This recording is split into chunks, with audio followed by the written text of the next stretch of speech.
வணக்கம். வணக்கம். அப்பா முத்துவேல் கருணாநிதி ஸ்டாலினோட ஆட்சி, இந்த திராவிட மாடல் ஆட்சியை காமராஜர் ஆட்சி அப்படின்னு ஒருத்தர் சொல்லியிருக்காரு. அது மக்கள் எப்படி பார்க்கணும்னு புரியல. சொன்னவே ஒருத்தர் முட்டாளாக இருக்கணும், இல்லை தற்கூரியாக இருக்கணும், இல்லாட்டி படிப்பறிவே இல்லாத நபராக இருக்கும். சொன்ன ஒரு சாமானிய மனுஷன் கிடையாது, ஒரு கட்சியின் தலைவர். அப்போனா அது தலைவர் இருக்கிற தகுதியே அவனுக்கு கிடையாது. சொன்னவரே காங்கிரஸ்காரர் தான். யார் அது? செல்வ பெருந்தகை. செல்வ பெருந்தகை இதெல்லாம் சொல்றதுக்கு வெக்கப்படணும். அது ஒரு காங்கிரஸ்காரனா உட்காந்துக்கிட்டு திமுக ஆட்சி, MK ஸ்டாலின் அவர்களுடைய ஆட்சி காமராஜர் ஆட்சின்னு சொல்ல முடியுதுன்னா அப்போ அங்கேருந்து ஏதோ நக்கி பிழைக்கிற பிழைப்பெல்லாம் நடத்துறாரு தவிர வேறு எதுவும் கிடையாது. இப்படி சொல்றதுக்கு காங்கிரஸ்காரன் எதுவும் தெரியுமா?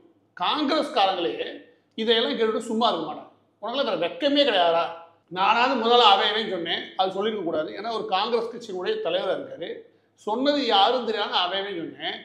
ஆனால் உண்மையிலேயே மக்கள் என்ன நினைப்பாங்கன்னா, வீடியோ பார்க்குறவங்களே அவையவே சொல்ல தப்பு கிடையாது, இன்னும் கெட்ட வார்த்தை சொல்லி திட்டுங்க அவுட்டும். ஏன்னா இதெல்லாம் கேவலமான கருத்து.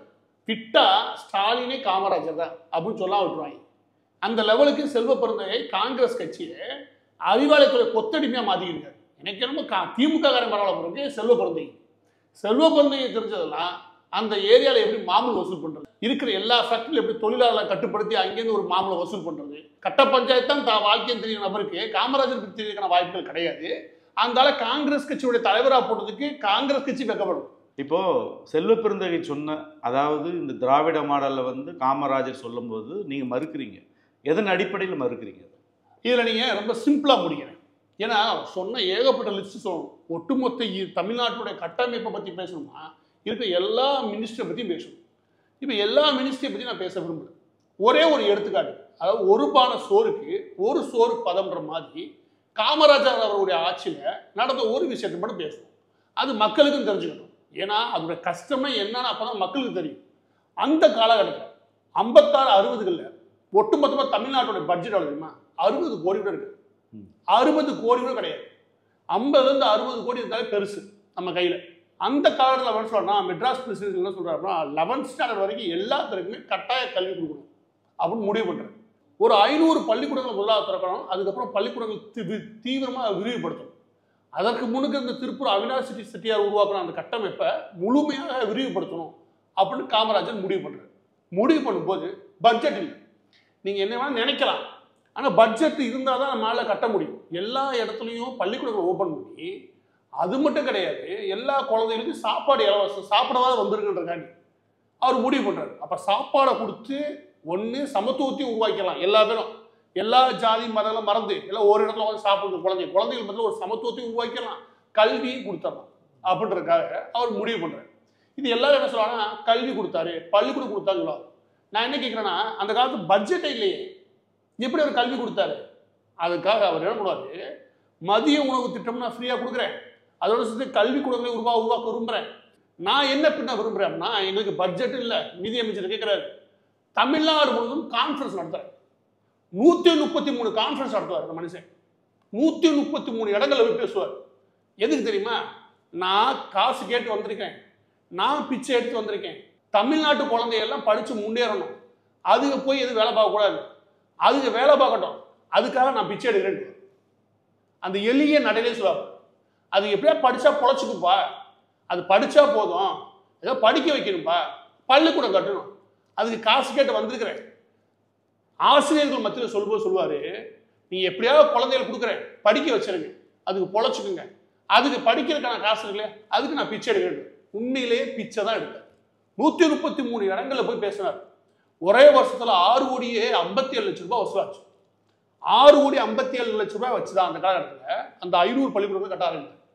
இதே மாதிரி ஒவ்வொரு முறையும் அவர் ஏறக்குறைய பிச்சை எடுத்து தான், ஏறக்குறைய எல்லா செல்வந்தர் மத்தியிலையும் பிச்சை எடுத்து இந்த காசை கொண்டு சேர்த்து இந்த கல்வி கட்டமைப்பை உருவாக்கும். இது ஒரு போட்டு. அந்த காலகட்டத்தில் அவர் பிச்சை எடுக்கிறான்னு வச்சுக்கோமே. எதுக்காக? நம்ம குழந்தைய படிக்கணும், ஏழை எளிய எல்லா குழந்தையும் படித்து முன்னேறணும் அப்படின்றதுக்காகவும், அதுங்களுக்கு சாப்பாடு போட்டு வர வச்சிடணும் அப்படின்றதுக்காக அவர் போகிறார். இந்த காலகட்டத்தில் அந்த டொனேஷன் கொடுத்தாங்க, அதோட லிஸ்ட் எடுத்து பாருங்க. அது ஒருத்தர் கூட திமுக திமுக கிடையாது, கிடையாது. ஈவே ராமசாமி படிக்க வச்சாங்க ஊருக்குள்ள சொல்றானே, அதுக்கே யாரு எதிர்ப்பு தெரிவிக்கணும்? நானும் நீங்களோ கிடையாது, மக்களோ கிடையாது, காங்கிரஸ்காரன் தான் எதிர்ப்பு தெரிவிக்கணும். சூடு சொர்ணையெல்லாம் சுத்திட்டு இருக்கான் காங்கிரஸ். யாரா தமிழ்நாட்டு மக்கள் படிக்க வச்சது? என்னடா அது இருக்கிறதா நீங்களே படிக்க வச்சு ஈவே ராமசாமி சுத்திக்கிறீங்க, படிக்க வச்சது நாங்கடா அப்படின்னு சொல்லி முன்னுக்கு வர வேண்டியது காங்கிரஸ் கட்சிக்கார. இனி உட்கார்ந்து வெக்கமே இல்லாம ஸ்டாலின் ஆட்சியே காமராஜர் ஆட்சின்னு சொல்றான்னா அவன் எவ்வளவு பெரிய பிழைப்புவாதியா இருப்பான். நக்கி புழைக்கிறவன் தான் இப்படி வாழ்வான். என்னை கேட்டார் பின்ன எப்படி பேச முடியுதுன்னு சொல்லுங்க. நான் முழு வரலாறே படிச்சிருக்கேன். அதன் அடிப்படையில் சொல்றேன், 133 கான்ஃபரன்ஸ்க்கு நீங்க தமிழ்நாடு முழுவதும் பயணமாகிறது சும்மா சாதாரணப்பட்ட காரியம் கிடையாது. ஆனால் எனக்கு என்ன ஆச்சரியமான விஷயம்னா, அங்கே ஒரு இடத்துல கூட இந்த ஈவே ராமசாமி தெரிஞ்சால அந்த ஆள் 10 பைசா கொடுக்க மாட்டான். 10 பைசா கொடுக்கவே இல்லை. சாக போகிறதுக்கு அப்புறம் யூனிவர்சிட்டி அந்த மண்ணாங்கட்டில் அதெல்லாம் விடுங்க. ஆரம்ப காலத்தில் இந்த கவர்மெண்ட்டுக்கு என்னடா சப்போர்ட் பண்ண இந்த ஆள், அப்படிப்பட்ட இயக்கத்துக்கு இருந்து வெளியே வந்த நபர்கள் அவர் இன்னொரு பொண்டாட்டி கட்டிட்டாரு வெளியே வந்து திமுக ஆரம்பிச்சாங்க. இவங்கனால என்ன தமிழ்நாட்டுக்கு கிடைச்ச காலத்தில், காமராஜரால் என்ன கிடைச்சு அந்த காலகட்டத்தை அப்படியே ஒப்பிட முடியும். அதனால சொல்ல ஒரு பானை சோறுக்கு ஒரு சோறு பதமா கல்வி கட்டமைப்பை உருவாக்குனார். நம்ம காமராஜரை எளிமையா பேசலாம். ஆனா அந்த கட்டமைப்பு உருவாகிறதுக்கு அவர் எந்த அளவுக்கு பாடுபட்டாரு, அதுக்கு எவ்வளவு தூரத்துக்கு தியாகம் பண்ணி உழைச்சாருன்னு சின்னதாக அவரோட வரலாறு மட்டும் தேர்னா போதும், உங்களுக்கு கொட்டி கொட்டி கிடைக்கும். அது மூலமா தெரியும் இந்த மாநிலத்தினுடைய தந்தை, கல்வி தந்தைன்னு காமராஜர் எதனால கூப்பிடப்படுறான்ற விஷயம்.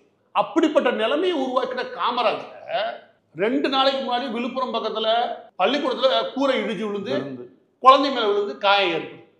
அதை கட்டினவே லோக்கல் கான்ட்ராக்டர், அதை கமிஷன் அடிச்சது திமுக. இன்னொரு பக்கத்து சிவகங்கை மாவட்டத்தில் ஒரு பள்ளிக்கூடத்து குழந்தை டாய்லெட் இருக்கு, மத்திய அரசு கட்டி கொடுத்துருக்கு, அதை ஆக்சஸ் பண்ண முடியாத அளவுக்கு ஆக்கிட்டு அதை ஏரிக்கரை போய் அது தண்ணிக்குள்ள மூழ்கி செத்து போச்சு. இந்த லட்சணத்துல கல்வியுடைய கட்டமைப்பை கெடுத்து புட்டிச்சோராக்குன திமுக. இந்த லட்சணத்துல இந்த ரெண்டையும் ஒப்பிட்டு காமராஜர் தான் ஸ்டாலின் நீ சொல்ல முடியும்னா, உன்னைய கூட ஒரு பச்சோந்தி இல்லாடி வாங்கி தின்னு வாழ்க்கையை நடத்தக்கூடிய இன்னொரு சொர்ணகட்ட ஜென்மம் எதுவுமே கிடையாது. இது செல்வ பிறந்தைக்கு பக்காவே போகும்.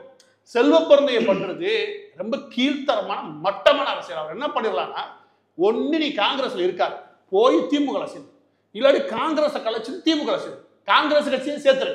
அதுக்கு அடிமை வேலை பார்க்கறதுக்கு நீங்க எதுக்கு இருக்கீங்க நான் கேட்கிறேன்.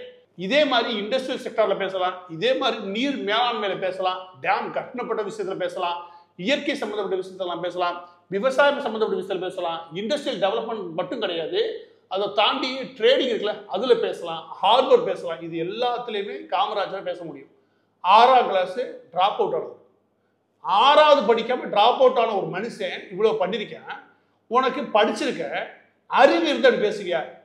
காமராஜரும் ஸ்டாலின் ஒண்ணு, திராவிட ஆட்சி தான் காமராஜர் ஆட்சின்னு பேசுறேன்னா இதை திமுக காரணம் பேசுறதுக்கு கொஞ்சம் கூச்சப்படுவான். அதனால இவங்க எல்லா பேருமே பிழைப்புவாதிகள். காங்கிரஸ்காரன் சொல்றதுக்கு வெக்கப்படணும், காங்கிரஸ்காரன் சொல்லவே வேணாம். திமுகவுக்கு அல்லக்கை வேலை பார்க்கணும்னு சொல்லி வச்சுக்கோங்க, இந்த கூட்டத்துக்கு எல்லாரும் சரியா இருக்கும். உண்மையான காங்கிரஸ்காரன் ஒருத்தர் இருக்கானா, அவன் எவனா ஒருத்தர் காமராஜருடைய தீவிர பக்தனா இருக்கானா, நான் சொல்றேன் திமுகவை முதலாவது மிகப்பெரிய எதிரியா பார்ப்பாங்க. ஏன் அப்படின்னா காமராஜர் எங்கே இருக்காரு, திமுக எங்கே இருக்கு. அதே இடத்துல இன்னொரு விஷயமும் செல்வ பெருந்தகை பேசியிருக்காரு. என்னன்னா இருமொழி கொள்கை தான் காங்கிரஸின் கொள்கை அப்படின்ற மாதிரி. ஒருவேளை தமிழகத்தில் காங்கிரஸே தொடர்ச்சி எறியப்பட்டுச்சு, யாருமே இல்லை அப்படின்றதுனால அப்படி பேசியிருக்காரா என்னன்னு தெரியல. அது தவிர்த்து இன்னொரு விஷயம் நான் கேட்க வேண்டியதுன்னா, இந்த திமுகன்ற ஒரு கட்சி யாரை எதிர்த்து இந்தி போராட்டம் பண்ணாங்க? அந்த காலகட்டத்தில் காங்கிரஸ் இருந்ததா பாஜக இருந்தா? எனக்கு இன்னமும் பாஜக தான் இருந்ததோ அப்படின்ற மாதிரி யோசிக்க தோணுது. இந்த அறிவு இருந்தா பேசுவானா இருமொழி கொள்கைன்னு? அப்ப நேரு என்ன லாங்குவேஜ் பாலிசி வச்சிருந்தான்னு எனக்கு தெரியல. நேரு ஆரம்ப கட்டத்தில் லாங்குவேஜ் பாலிசியில் ஹிந்தியை கட்டாயமாக்குவார். அதற்காக தான் இங்கே பெரிய லெவலில் போராட்டங்கள் வெடிக்க ஆரம்பிக்கும். அதோட ரொம்ப முக்கியம், மொழிவாரி மாநிலங்களை பிரிக்கக்கூடாது. அட்மினிஸ்ட்ரேஷன் லெவலில் நம்ம எப்படி பிரிக்கப்படணும்னா அதோட வளர்ச்சி சார்ந்து பிரிக்கப்படணும்னு சொல்லுவார். அதுக்கு தான் பொட்டிராமலும் முதல் இடத்துல ஆந்திராவில் போராட்டம் நடத்துவாங்க. இதில் கூட திமுக காரன் வேற விஷயமா குழப்பவாங்க. ஏன்னா முதலாக நாங்கள் தான் அது ஹிந்தி எதிர்த்தோம். அகாலிதள் எதிர்க்குது, இது பஞ்சாப்ல புது மாநிலத்தை உருவாக்கணும்னு சொல்லி. மகாராஷ்டிரா எதுக்குது, எதுக்கு மராத்திக்கான மாநிலத்தை உருவாக்க சொல்லி. அதை ஆந்திராவில் ஃபர்ஸ்ட் பொட்டிராமலு ஆரம்பிக்கிறார். அந்த நேரத்தில் திமுக என்ன தெரியுமா, நாங்கள் திராவிட நாடே எங்களுடைய நாடு அவங்க கத்திக்கிட்டாங்க. திராவிடம்னு எவனுமே ஏற்றுக்கல, தமிழ்நாட்டில் உட்காந்து இவங்க கூவிக்கு தான் வச்சுக்கோங்க. எனவே மற்ற மாநிலங்கள் அது 10 எரிஞ்சிச்சு. அது அப்படியே பிடிச்சிக்கிட்டு இவன் காப்பி அடிக்கல நம்ம திறமையான வச்சுக்கோங்க. ஏற்கனவே யூனிவர்சிட்டிலேருந்து எல்லாமே காப்பி அடிச்சாங்க. அதனால் அது காப்பி அடித்து இங்கே அது கொண்டு வர முயற்சி பண்ணாங்க. அதுலேயுமே ஈவே ராமசாமி போக்கு 2வது விஷயம் வச்சுக்கோங்க. இப்போ நம்ம விஷயத்துக்கு வரும், இருமொழி கொள்கை தான் இப்போ இருக்கா? இது வரைக்கும் இருக்கிற நேஷனல் பாலிசியெல்லாம் எப்படி இருப்பாங்க? 1968 இந்திரா காந்தி அவர், ஏன்னா இந்திரா காந்தி தான் மாடர்ன் இந்தியாவுக்கு வச்சுருக்கேன், இவங்களை பொறுத்த இந்திரா காந்தி மிக முக்கியமானது. 1968 நேரு கூட விட்டுருக்கு. 1968 நேஷனல் எஜுகேஷனல் பாலிசி அறிமுகப்படுத்தும் போது யாரு, இந்திரா காந்தி அறிமுகப்படுத்தும் போதே 3 மொழி கொள்கைக்குள்ளதான் வருது. அதனாலதான் சிபிஎஸ்இ ஸ்கூல் அந்த விதமா செயல்படுது. அது வரைக்கும் கல்வி மாநில பட்டியலில் இருந்துச்சு. அந்த பட்டியலில் இருந்ததுனால நம்மளால உடனடியாக திணிக்க முடியாது.